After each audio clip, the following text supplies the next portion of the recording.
ठीक है जी, बिस्मिल्लाह करते हैं हम। ये था फुल वेव रेक्टिफायर, ठीक है ना, इसे मैंने करेक्शन करवा दी थी कि फुल वेव रेक्टिफायर है, याद होगा आपको। हाफ वेव रेक्टिफायर में हमने सिर्फ एक डायोड यूज किया था और उसकी हमने वो भी निकाली थी, एवरेज वोल्टेज जो है वो भी निकाल ली थी इंटीग्रेट करके। अब इंटीग्रेशन हमने की थी 0 से 2 पाई तक, आपको याद होगा। जो सिग्नल था वो आपके पास हाफ वेव था, हाफ पोर्शन में आपके पास पीक आ रहा था, हाफ में पीक नहीं आ रहा था। जबकि इसमें आप देखें, इसमें आपके पास दोनों पोर्शन में पीक आएगा, ठीक है। ये कैसे आएगा इसे अभी आगे हम पढ़ेंगे, पहले सिर्फ जनरल आइडिया इसका देख लेते हैं कि फुल वेव रेक्टिफायर क्या है। बेसिकली ये आपको उस पॉजिटिव पोर्शन की भी और नेगेटिव पोर्शन की भी पीक बना के देता है। वैसे देखें, वैसे जो आपके पास हाफ वेव था वो ये पॉजिटिव पीक को तो आगे जाने दे रहा था, लेकिन नेगेटिव पीक को स्टॉप कर रहा था। तो आउटपुट आपके पास किस तरह की आ रही थी, आउटपुट आपके पास ये आ रही थी, ये और ये पीक बीच में गायब हो रही थी, ठीक है। फिर ये पीक आ रही थी, ये पीक बीच में गायब हो रही थी। इस तरह जो है आपके पास आउटपुट आपको मिल रही थी।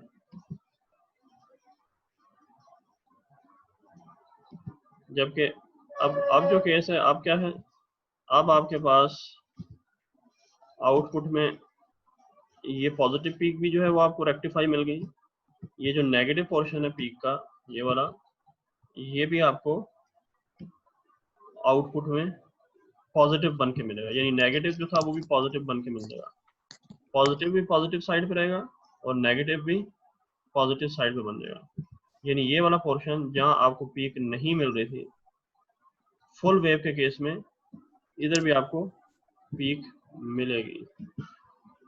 वो कैसे मिलेगी वो आगे हम पढ़ते हैं। ये था हाफ वेव और ये है फुल वेव, ठीक है। इसमें आपने यूज किया था 1 डायोड, इसमें हम यूज करेंगे 2 या 4 डायोड, ठीक है। 2 डायोड या 4 डायोड, दो किस्म के हम फुल वेव रेक्टिफायर पढ़ेंगे। आउटपुट पीक जो उसकी ये मिल रही होगी। तो इस रेक्टिफायर को पढ़ने से पहले हम इसकी एवरेज वोल्टेज जो है फाइंड आउट कर लेते हैं। देखिए, उसकी एवरेज वोल्टेज फाइंड आउट करने के लिए आपने इंटीग्रेट किया था कहाँ से, 0 से 2 पाई तक, ठीक है। 0 से 2 पाई तक आपने इंटीग्रेट किया था पूरे सिग्नल को। देखिए, एक सिग्नल को आपने इंटीग्रेट करना है, एक सिग्नल को इंटीग्रेट करेंगे तो आपके पास एवरेज वोल्टेज जो है वो आ जाएगी। इसमें जो सिग्नल मीन रिपीटेड जो भी शेप आपके पास आ रही है। अब यहाँ देखें, इस वाले केस में हाफ वेव में जो आपके पास रिपीटेड शेप थी वो कैसे आ रही थी कि एक हाफ पॉजिटिव पीक थी, उसके बाद आपके पास इधर एक मिनट,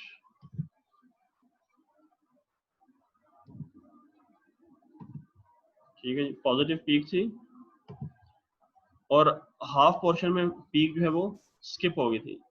फिर ये पूरा का पूरा पोर्शन यानी पीक और विदाउट पीक ये आगे रिपीट हो रहा है, पीक विदाउट पीक। तो ये एक साइकिल कहलाता है, ठीक है। 0 से जो रिपीट हो रहा है वो एक साइकिल है, 0 से 2 पाई तक जो है वो एक साइकिल है। तो इसका भी 0 से, ये जो इनपुट है इसका भी 0 से लेकर 2 पाई तक एक साइकिल है। तो हमने एक बात तो ये की, हमने इसकी एवरेज वोल्टेज फाउंड की थी। दूसरा हमने ये कहा था कि हाफ वेव में जो इनपुट फ्रीक्वेंसी है वो आउटपुट फ्रीक्वेंसी के इक्वल है, क्योंकि देखिए साइकिल का साइज सेम है, 0 से 2 पाई तक का साइकिल है, इधर भी 0 से 2 पाई तक का साइकिल है। हाँ, शेप जरूर चेंज हो गई है but the frequency is same. But as far as the full wave is considered, इसमें आप देखें आपके पास ये पीक है यानी 0 से पाई तक, पहली पीक आपके पास आ रही है 0 से पाई तक, ये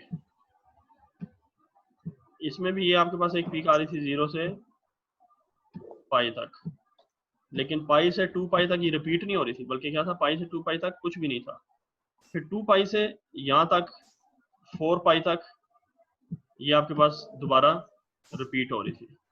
जबकि इधर क्या हो रहा है, 0 से पाई तक जो वेव शेप है वो पाई से 2 पाई तक दोबारा रिपीट हो रही है। उसके बाद ये इधर 3 पाई में भी रिपीट हो रही है। मींस कि ये आपके पास जो वेव है उसका साइज छोटा हो गया, यानी 0 से पाई तक एक साइकिल आ गया, पाई से 2 पाई तक दूसरा साइकिल। मतलब यहाँ 0 से 2 पाई तक एक साइकिल था, अब आउटपुट में क्या हुआ, 0 से 2 पाई तक दो साइकिल आ गए, 0 से 2 पाई तक दो साइकिल है। यहाँ आप देखें, इधर आपके पास 0 से पाई तक सिर्फ 1 साइकिल था, 1 साइकिल। जबकि इधर 0 से 2 पाई तक आपके पास कितने साइकिल आ गए, 0 से 2 पाई तक 2 साइकिल है। तो इसका मतलब ये हुआ कि now the output frequency is 2 times of the input frequency, यानी अब आपके पास आउटपुट फ्रीक्वेंसी जो है वो डबल हो गई है। लेकिन कैसे डबल होगी, क्योंकि आपके पास साइकिल डबल हो गए, तो साइकिल्स पर second is called the frequency. तो आपके पास उतने ही टाइम में, ठीक है, उतने ही टाइम में साइकिल डबल हो गए हैं, इसका मतलब frequency double. In case of half wave rectifier, अगर आप 50 हर्ट्ज का सिग्नल दे रहे हैं, आप 50 हर्ट्ज का सिग्नल दे रहे हैं, तो आपको 50 हर्ट्ज का अगर आप सिग्नल दे रहे हैं इनपुट पे, तो आउटपुट पे भी आपको 50 हर्ट्ज मिलेगा। लेकिन अगर आप फुल वेव के केस में 50 हर्ट्ज का दे रहे हैं, तो आउटपुट पे आपको 100 हर्ट्ज का जो है वो फ्रीक्वेंसी का सिग्नल मिलेगा। फ्रीक्वेंसी डबल हो गई, क्योंकि ये सिग्नल की शेप से आपको पता चल रहा है। अब इसी तरह हम क्या करेंगे, 0 से 2 पाई तक एक साइकिल था जिसको आपने इंटीग्रेट किया था, अभी भी हम एक साइकिल को इंटीग्रेट करेंगे। एक साइकिल को इंटीग्रेट करने का मतलब क्या है, 0 से पाई तक। तो एवरेज वैल्यू आपने निकालनी है। एवरेज वैल्यू निकालने के लिए आपको क्या करना है, एवरेज वैल्यू निकालने के लिए आपको, यानी V average is equal to, किसके इक्वल है, पूरे साइकिल को इंटीग्रेट कर दें। साइकिल कहां से कहां तक है, now the cycle is starting from 0 and ending at pi, ठीक है, पाई पे आके खत्म हो रहा है। और साइकिल है क्या, इंस्टेंटेनियस वैल्यू उसकी लिखें, वीपी, बिल्कुल उसी तरह जैसे पहले लिखी थी, VP sine of theta, VP sine theta divided by, वहां आपने डिवाइडेड बाय 2 पाई किया था क्योंकि आपके पास टोटल वैल्यूज 2 पाई थी। यहाँ आपके पास टोटल वैल्यू कितनी है, यहाँ टोटल वैल्यूज है आपके पास पाई, यानी पूरा सिग्नल जो है वो पाई का, और डी थीटा। अब ये आपके पास इंटीग्रल आ गया है, जिसे आप सॉल्व करेंगे तो आपके पास average value of full wave rectified voltage आ जाएगी। तो इसको इंटीग्रेट करने का यही तरीका है, वीपी कांस्टेंट है, पाई कांस्टेंट है, इसको बाहर निकाल दें, सिंपली साइन थीटा को 0 से पाई तक इंटीग्रेट करें। अब इसको ब्रेकअप नहीं करना, यहाँ आपको ब्रेकअप करना पड़ा था, 0 से पाई तक आपने अलग इंटीग्रेट किया था, 0 से पाई तक इंटीग्रेट आपको मिल रहा था क्योंकि यहाँ एक पीक थी। जबकि पाई से 2 पाई तक कोई पीक नहीं थी, आपके पास 0 था, वीपी 0 था, तो यहाँ से यहाँ तक रिजल्ट 0 आ गया था। बट आपको ये करना पड़ा था कि आपको इस पूरे इंटीग्रल को ब्रेकअप करना पड़ा था, जबकि इस केस में आपको इंटीग्रल को ब्रेकअप नहीं करना, जस्ट आपने इसकी वैल्यू जो है वो साइन की फाइंड आउट कर देनी है। तो जब आप इसको इंटीग्रेट करेंगे तो आपके पास फुल वेव रेक्टिफायर का जो रिजल्ट आएगा वो ये आ जाएगा, V average is equal to 2vp divided by pi, 2vp divided by pi, ये आपका फाइनल रिजल्ट होगा। जबकि इससे प्रीवियस केस में आपके पास जो रिजल्ट आया था वो vp डिवाइडेड बाय पाई था, यानी एवरेज वैल्यू यहाँ vp डिवाइडेड बाय पाई थी, सेम पैरामीटर्स के लिए अगर आप सेम पीक वोल्टेज दे रहे हैं तो आपके पास रिजल्ट क्या आ जाएगा 2Vp, यानी अभी आप देखें एवरेज वैल्यू आपके पास डबल हो गई है। तो फुल वेव रेक्टिफायर का फायदा क्या हुआ, एक तो कि आपके पास एवरेज वैल्यू वोल्टेज की डबल हो गई। यहाँ आपके पास वैल्यू थी Vp divided by pi half wave के केस में, फुल वेव के केस में आपके पास वैल्यू आ गई है 2Vp divided by pi. It's mean the average value is doubled in case of full wave rectifier. अब इस वैल्यू के डबल होने का फायदा क्या है वो आगे हम फिल्ट्रेशन में पढ़ेंगे, ठीक है, कि हम देखेंगे कि इस डबल होने से हमें क्या फायदा मिल रहा है फिल्ट्रेशन में, आउटपुट जो बिल्कुल फाइनल आउटपुट होगी। ये तो फाइनल आउटपुट नहीं है, ये तो आपको पल्सेटिंग डीसी मिल रही है जिसमें एसी की मिलावट है। हमें तो इस एसी को बीच में से बिल्कुल टोटली रिमूव करना है। तो जितनी अच्छी रिमूवल होगी उतना अच्छा आपका वो जो है वो फिल्ट्रेशन सर्किट होगा, और वो इस चीज़ पे डिपेंड कर रहा होगा कि आपकी आउटपुट की एवरेज वोल्टेज क्या है, वो बाद में देखेंगे, ठीक है जी। तो इसे हम देख लेते हैं कि full wave rectifier allows unidirectional one way current through the load. Full wave rectifier भी यही करता है कि यूनी डायरेक्शन करता है। देखिए उसने नेगेटिव पोर्शन को भी पॉजिटिव बना दिया, अब नेगेटिव साइड कोई नहीं रही, इसका मतलब यूनी डायरेक्शन तो आपको मिल गई है, but the problem is same कि आपको वही मसला हो रहा है कि जो डीसी जो है वो प्योर नहीं है, इसमें पल्सेशन है। The result of full wave rectification is an output voltage with the frequency twice the input frequency. ये जो मैंने बात बताई थी कि इनपुट आउटपुट फ्रीक्वेंसी जो है वो इनपुट का ट्वाइस है। अच्छा, the average value of full wave output voltage is determined by finding the area under the curve. एक minute Najibullah, under the curve over a full cycle and then dividing by the number of radians in full cycle। वही जो मैंने आपको पूरा किया कि area कैसे निकले, पूरा एरिया निकालें, उसको डिवाइड बाय एरिया कैसे निकलेगा अंडर द कर्व, 0 से पाई इंटीग्रेट करें Vp साइन थीटा को, उसको टोटल रेडियन से 0 से पाई रेडियन से डिवाइड कर दें पाई रेडियन से, तो आपके पास जो है वो एवरेज वैल्यू आ जाएगी। जी नजीबुल्लाह। सर ये जब हम डायोड या वो रेजिस्टर वो लगाते हैं ट्रांजिस्टर, तो ये इनपुट हमारे पास कम होता है, आउटपुट इतनी ज्यादा क्यों होती है, इसकी वजह क्या है? आउटपुट कब ज्यादा है? जी सर, आउटपुट ज्यादा होता है, इनपुट कम होती है, वजह क्या है इसकी? आउटपुट क्यों इतनी ज्यादा होती है? देखें ज्यादा आप किस सेंस में ज्यादा कह रहे हैं, मुझे आपकी समझ नहीं आ रही। वोल्टेज की फ्रीक्वेंसी की बात कर रहे हैं या वोल्टेज की बात कर रहे हैं? ट्रांजिस्टर का काम ही यही है ना, वो सिग्नल को एम्पलीफाई वोल्टेज करता है ना। नहीं ट्रांजिस्टर तो नहीं पढ़ने हम अभी यार, अभी तो हम डायोड पढ़ रहे हैं, और इसमें वोल्टेज तो ज्यादा नहीं हो रही, वोल्टेज की तो हमने बात ही नहीं की, हम तो बात करें फ्रीक्वेंसी की। जी सर, मैं यही कह रहा हूँ कि इनपुट क्यों ज्यादा होती है, वजह क्या है? आपका सवाल आउटपुट, इनपुट नहीं। आउटपुट ज्यादा नहीं है, आउटपुट की फ्रीक्वेंसी ज्यादा है। जी सर, फ्रीक्वेंसी। आउटपुट ज्यादा होने का मतलब ये है कि आउटपुट की वोल्टेज इंक्रीज कर गई, वोल्टेज इंक्रीज नहीं कर रही, वोल्टेज तो हम स्टेप डाउन से उसको डिक्रीज कर चुके हैं। अगर आप मेन लाइन से वोल्टेज ले रहे हैं 220 वोल्ट, आगे वो स्टेप डाउन ट्रांसफार्मर से गुजर के रेक्टिफायर तक आ रही है। इस मीन के रेक्टिफायर की इनपुट जो है अगर वो 10 वोल्ट है तो रेक्टिफायर की आउटपुट भी 10 वोल्ट ही होगी। ठीक है, तो रेक्टिफायर की इनपुट और आउटपुट पे कोई फर्क नहीं पड़ रहा, सिर्फ उसकी फ्रीक्वेंसी पे। फ्रीक्वेंसी देखें डबल इसलिए हो रही है क्योंकि उसका ये जो इनपुट में देखें, इनपुट में आपके पास पूरा साइकिल कैसे बन रहा है, ये पॉजिटिव और नेगेटिव पीक मिला के एक साइकिल बन रहा है। ठीक है, पॉजिटिव नेगेटिव साइकिल का साइज बड़ा है, इसका टाइम पीरियड ज्यादा है, फ्रीक्वेंसी कम है। टाइम पीरियड कहाँ से 0 से लेके ये 2 पाई तक पूरा टाइम पीरियड है इसका, ठीक है, पूरा एक साइकिल का।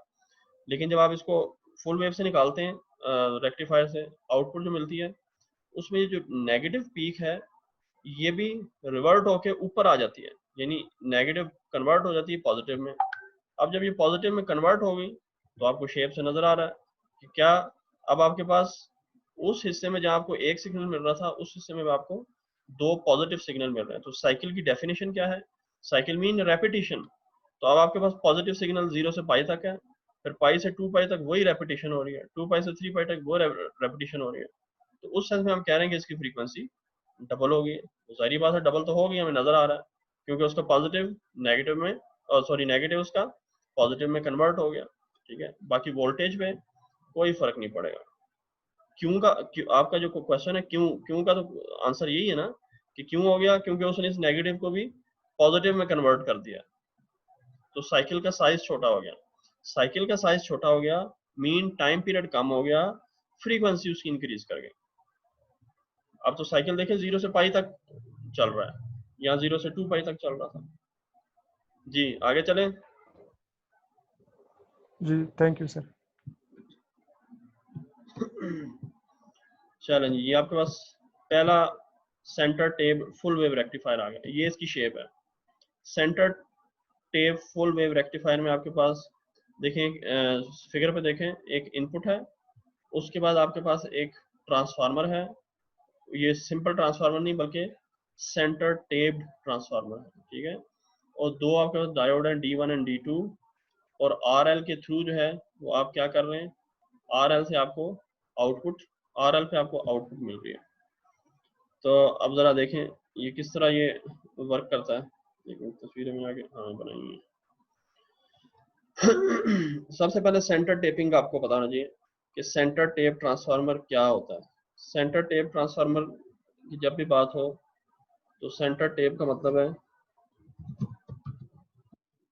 The transformer which breaks the secondary voltage into two equal halves with opposite polarity।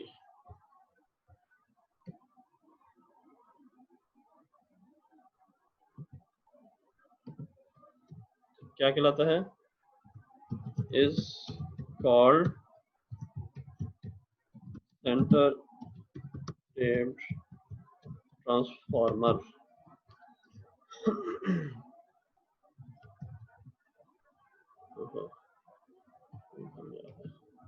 तो ये ट्रांसफार्मर सेंटर टेप ट्रांसफार्मर क्या करता है, सेकेंडरी वोल्टेज को ब्रेक कर देता है। कैसे, ये देखें, आपके पास वी इन है, वी इन आप इधर दे रहे हैं, इसके प्राइमरी कॉइल में आप वी इन दे रहे हैं, इंडक्शन के जरिए सेकेंडरी में आपके पास आउटपुट मिलेगी। जाहिर बात है यहाँ हमें स्टेप डाउन ट्रांसफार्मर चाहिए। स्टेप डाउन ट्रांसफार्मर का मतलब क्या है कि अगर इनपुट पे सपोज आपके पास 220 वोल्ट है, वी इन आपके पास 220 वोल्ट है, तो आउटपुट जो आपको मिलेगी, सपोज इन दिस केस हम बात कर रहे हैं कि आउटपुट हमें 10 वोल्ट मिल रही है सेकेंडरी में। ये वी इन जो है बेसिकली इसको आप वी प्राइमरी भी कह सकते हैं ट्रांसफार्मर केस में, ठीक है, कि ट्रांसफार्मर के प्राइमरी कॉइल पे आप जो वोल्टेज दे रहे हैं। अब वी सेकेंडरी आपको क्या मिल रही है, वी सेकेंडरी आपको मिल रही है suppose that it is 10 volt. ये सिंपल अगर ट्रांसफार्मर हो तो वो 10 वोल्ट ही रहेगी, ठीक है। लेकिन सेंटर टेप क्या करता है, सेंटर टेप इसको +5 एंड -5 यानी दो इक्वल पार्ट में तोड़ देता है। ये मैंने लिखा the transformer which break the secondary voltage into 2 equal halves. Sorry spelling सारी गलत हो गई। तो सेकेंडरी वोल्टेज को दो, सेकेंडरी वोल्टेज आपको कितनी बनी है 10 वोल्ट, ये इसको क्या करेगा, दो इक्वल हाफ्स में तोड़ देगा, यानी +5 यानी 5 और 5 में, और विद अपोजिट पोलैरिटी, यानी एक +5 होगी और एक -5, दो इक्वल। इसके बीच में जो टेपिंग है, ये जो आपको नजर आ रही है, एक अलग लाइन बीच में से निकाल दी जाती है। अलग लाइन निकालने का मतलब है कि अब इसके आधे पोर्शन में अलग वोल्टेज जनरेट हो रहा है, अलग पोर्शन में अलग वोल्टेज जनरेट हो रहा है।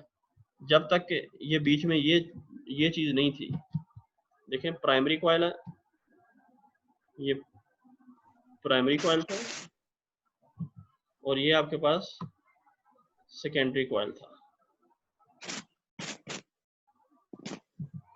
प्राइमरी में आपके पास वोल्टेज है अगर 220 और सेकेंडरी में आएगी सपोज 10 वोल्ट। टोटल यहाँ से लेकर, यानी इस जगह से लेकर किधर से, इस पॉइंट से लेकर इस पॉइंट तक टोटल वोल्टेज आपके पास 10 वोल्ट आ रही है। लेकिन अगर आप इसे बीच में से हाफ कर दें, सेंटर टेपिंग कर दें, सेंटर टेपिंग का मतलब है कि एक लाइन इधर से बीच में से निकाल के उसको ग्राउंड कर दें, तो अब क्या होगा, ये बन गया है सेंटर टेपिंग। यानी अभी आपने इस ट्रांसफार्मर को ब्रेक कर दिया दो हिस्सों में। इस हिस्से में अलग पोटेंशियल जनरेट होगा, ये नीचे वाले हिस्से में अलग पोटेंशियल जनरेट होगा। ये 10 वोल्ट जो है अब दो हिस्सों में टूट जाएगा, एक +5 बन जाएगा और एक -5, सॉरी -5। ये सेंटर टेपिंग जो है वो उसको दो हिस्सों में ब्रेक कर देगी और अपोजिट पोलैरिटी कर देगी। ठीक है, तो यही बात यहाँ हो रही है। ये देखें, सेंटर टेपिंग का समझाने का मकसद ये है, ये वी इन जो है वो वी सेकेंडरी में, यानी V in mean V primary, वो वी सेकेंडरी बनेगी, और वी सेकेंडरी बाय 2 और वी सेकेंडरी बाय 2 इधर एक्चुअली माइनस का साइन है। ठीक है, यहाँ भी इससे पता नहीं क्यों नहीं लगाया हुआ, आगे देखते हैं, शायद आगे लगाया हो। यहाँ देख लें आप, ये पॉजिटिव नेगेटिव, ठीक है, और ये पॉजिटिव नेगेटिव, ये पोलैरिटीज अगर आप देखें, आपके पास ये जो डायोड है इसकी पोलैरिटीज जो है वो चेंज है। कैसे चेंज है, देखें ऊपर वाले हिस्से में, देखें ऊपर वाले हिस्से में ये जो ट्रांसफार्मर का कॉइल है वो नेगेटिव है और ये वाला जगह जो है वो पॉजिटिव है, जबकि नीचे वाले हिस्से में क्या है, ट्रांसफार्मर का कॉइल पॉजिटिव शो किया हुआ है और नीचे नेगेटिव शो किया हुआ है।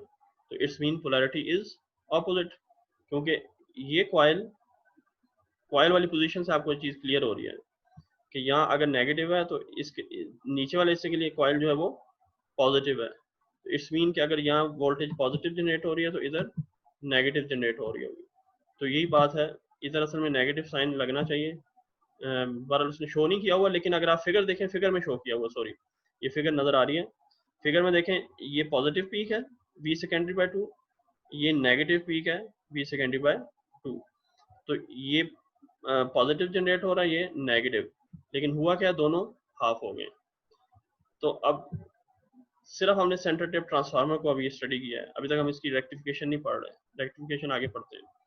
A center tape rectifier is a type of full wave rectifier that uses two diodes connected to the secondary of a center tape transformer. ये center tape transformer के secondary से connected होते हैं दोनों। Half of the total secondary voltage appears between the center tape and each of the secondary winding. Half voltage जो है दोनों portion में generate होती है, half ऊपर center tape के और half नीचे center tape के with opposite polarity। 10 मिनट में खत्म होगी मीटिंग, हम दोबारा जो है वो इन होंगे। तो अब सेंटर टेप ट्रांसफार्मर का जो है ऑपरेशन पढ़ते हैं। देखें जब पॉजिटिव पीक है, जी जी सर, हम यहाँ पे 2 ग्राउंड क्यों यूज कर रहे हैं?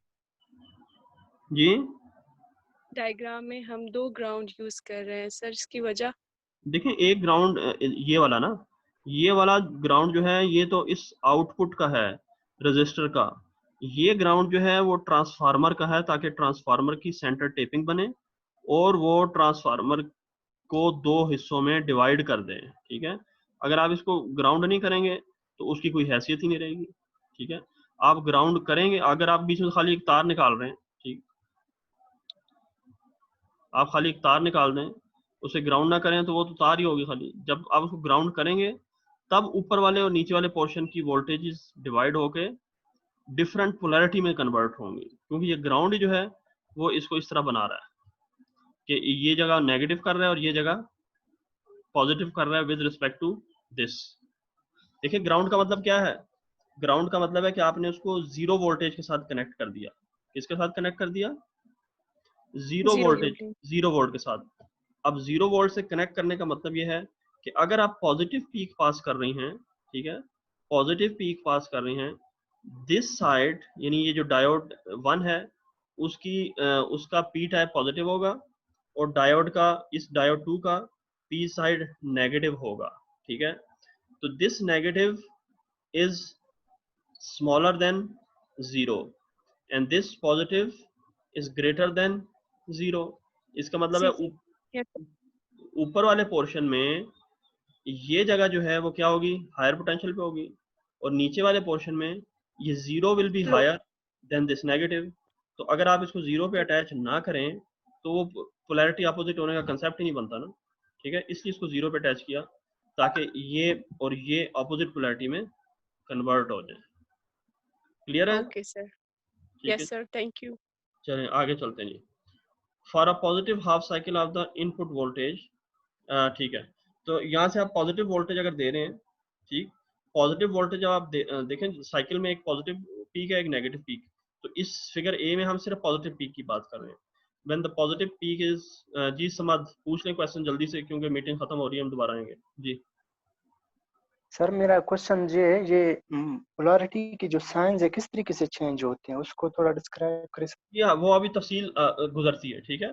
हम ये सिग्नल को तफसील के साथ स्टडी कर रहे हैं, वो खुद ब खुद आपको क्लियर होते जाएंगे। सही, देखें ओके सर। जब ये पॉजिटिव पीक गुजर रही है, देखें बारी बारी गुजरेगी ना, पहले पॉजिटिव गुजरेगी फिर नेगेटिव फिर पॉजिटिव फिर नेगेटिव पॉजिटिव नेगेटिव साइकिल है।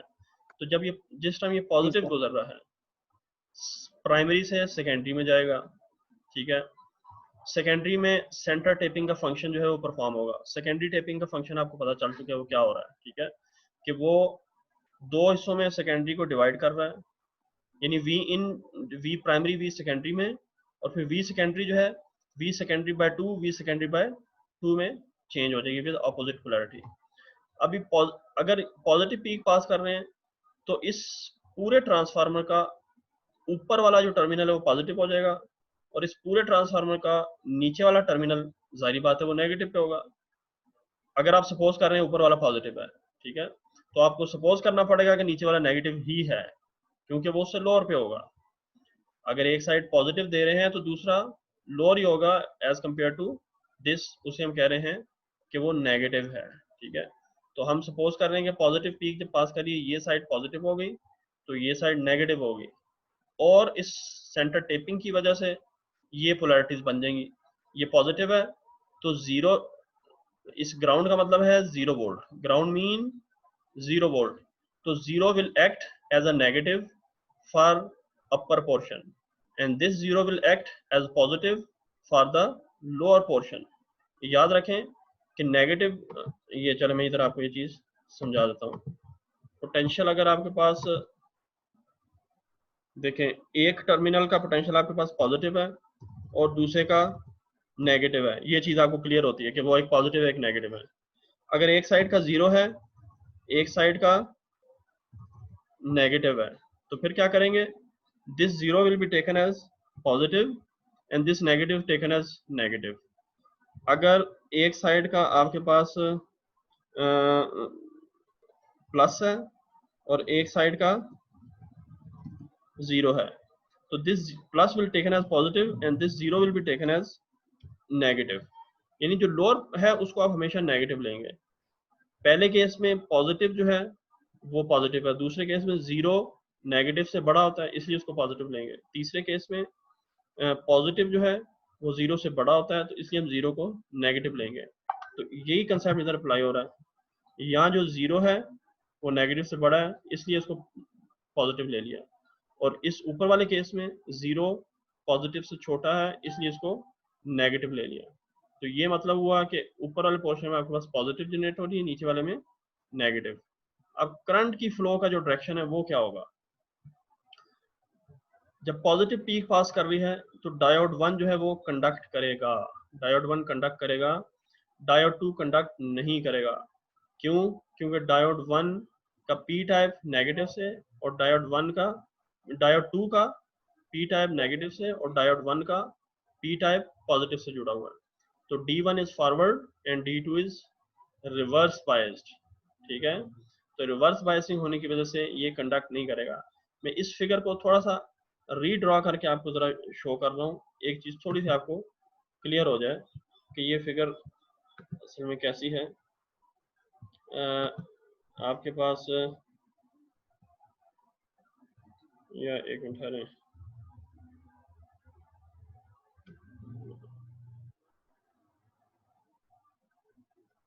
ये है, ठीक है। इधर आपके पास डायोड लगे हुए हैं,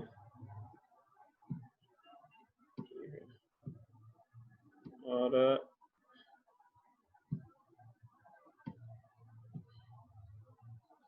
सिर्फ एक चीज़ मैंने आपको इसमें शो करनी है, जिसकी वजह से मुझे डायग्राम ज़रा दोबारा बनानी पड़ रही है।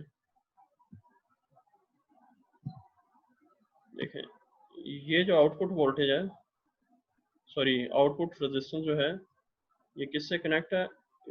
ग्राउंड से। और ये भी किससे कनेक्ट है? ग्राउंड से। ठीक है, मैंने इसको थोड़ा बाहर करके शो कर दिया, कोई फर्क नहीं पड़ता। मीन ये है कि दोनों ग्राउंड से ही कनेक्ट हैं। आप ऐसे भी डायग्राम बना सकते हैं, ऐसे भी बना सकते हैं कि इन दोनों पोर्शन को कनेक्ट कर दें और ये एक ग्राउंड जो है वो इधर शो कर दें, ऐसे भी शो कर सकते हैं, इस तरह भी शो किया जा सकता है। यानी वही डायग्राम आप यहाँ से इन पोर्शन को डिलीट कर दें, बात तब भी वही होगी। ये आपके पास और एल है, ठीक है। अब देखिए करंट जो फ्लो करेगा, ये डायोड जो है, डायोड 1, डायोड 1 जो है वो आपके पास कंडक्ट कर रहा है, और डायोड 2 जो है वो कंडक्ट नहीं कर रहा। जो पहला केस था, कौन सा केस? पॉजिटिव पीक का केस है, ठीक है।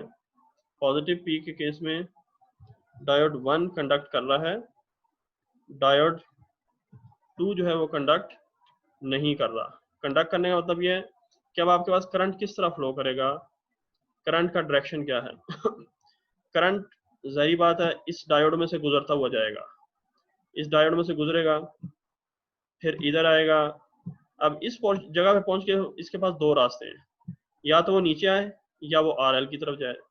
नीचे आ नहीं सकता क्योंकि नीचे का रास्ता उसका D2 का है, D2 जो है वो कंडक्ट नहीं कर रहा, तो फाइनली उसे इस पाथ से गुजरना पड़ेगा। ये पाथ, ये पूरा इसके पास देखिए करंट के लिए पूरा साइकिल होना चाहिए, तो ये और ये पूरा साइकिल जो है करंट का बन गया। ये पूरा साइकिल आपको मिल रहा है पॉजिटिव पीक के लिए। 1 मिनट बस टाइम खत्म होने वाला है, मैं दोबारा साइन इन होता हूँ, ठीक है। फिर उसके बाद आपके क्वेश्चन सुनता हूँ। ये आपके पास ये पूरा साइकिल है, तो ये करंट आरएल में देखें, आरएल में किधर जा रही है? ऊपर से नीचे की तरफ